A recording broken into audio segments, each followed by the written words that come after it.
రైతు సోదరులకు నమస్కారం. నా పేరు ఎన్ శ్రీనివాసరెడ్డి, ఎల్బీనగర్ గ్రామం, గడేపల్లి మండలం, సూర్యాపేట డిస్టిక్, తెలంగాణ రాష్ట్రము. నేను పోయిన వర్షాకాలం సీజన్లో మరియు ఇప్పుడు శ్రీ అన్నపూర్ణ 73 రకంని సాగు చేశాను. ఈ వెరైటీ చాలా దృఢంగా ఉంటుంది. కాండము తర్వాత ఎన్ను కూడా చాలా పొడుగు ఉంటుంది.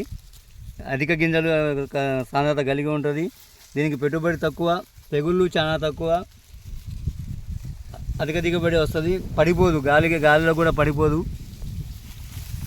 ఈ క్వాలిటీ కూడా సూపర్ ఫైన్ క్వాలిటీ. మన చింటూ వెరైటీలో పోతుంది. రేటు కూడా చింటూ రేటుకు వచ్చేస్తున్నది. మార్కెట్లో కూడా ఎటువంటి ఇబ్బంది లేదు. మనకి చాలా పెట్టుబడి, ఇది ఫెర్టిలైజర్ పరంగా కానీ పురుగు మందుల పరంగా కానీ చాలా తక్కువ పెట్టుబడి పడుతుంది.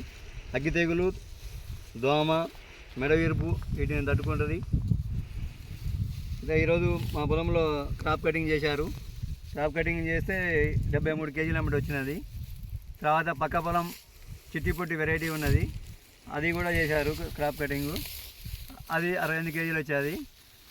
తర్వాత దాంట్లో కొంచెం మెడవిరుపు కానొచ్చేది మాకు. తర్వాత అగ్గి తెగులు కూడా కానొచ్చాయి. మన దాంట్లో అది లేదు. ఇది చాలా మంచి వెరైటీ. రైతులందరూ సాగు చేసుకోవడానికి కూడా చేసుకోదగిన వెరైటీ ఇది.